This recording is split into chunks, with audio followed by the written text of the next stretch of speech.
As I have shared a few times before, Reverend Eric and I had a few different miscarriages along our parenting journey. I remember that one of them was a week before we were supposed to go on vacation. We thought about canceling, but deciding it would be good to get away, we went ahead. When we got home, I remember saying to Eric that it was the perfect vacation for where I was mentally. We traveled to South Padre Island, which, due to the whole island thing, is really just one made road, which meant that finding things super easy. And we stayed right on the beach, which meant no need to think about what we needed for the day, to load up the car, to worry about sand. If we needed something, we could just go back up and get it and rinse off before we headed up. What do all of these things that allowed us to have a good vacation, even though we were overwhelmed with sadness, have in common? The second of our 5 crisis values: keep it simple, Simon. I would not have been up for navigating the subways or the busy streets of New York. I would have cringed at tour buses and long lines to get into museums. I was physically drained and mentally strained. I needed to keep it simple.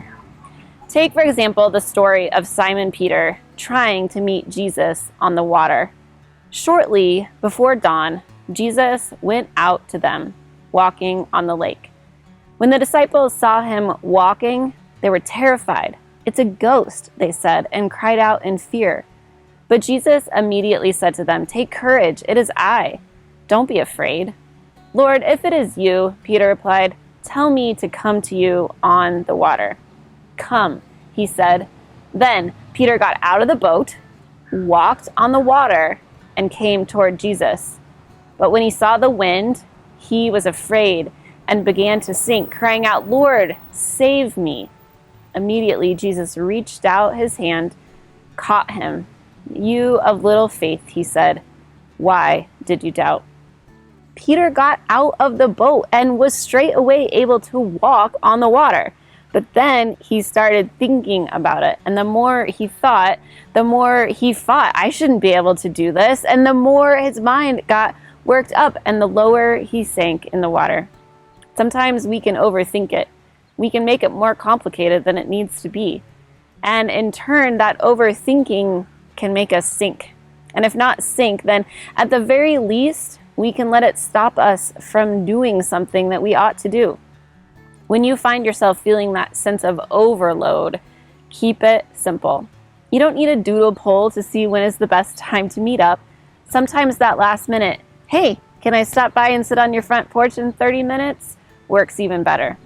Dinner doesn't always need to be super planned out or super healthy. Sometimes simple old SpaghettiOs and carrot sticks will do the trick.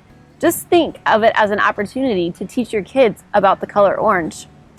Time to yourself doesn't have to be a planned out day at the golf course. I mean, don't get me wrong, I like driving the golf cart as much as the next gal, but sometimes just going into your room, closing the door, and asking not to be interrupted for 15 minutes can make a big difference.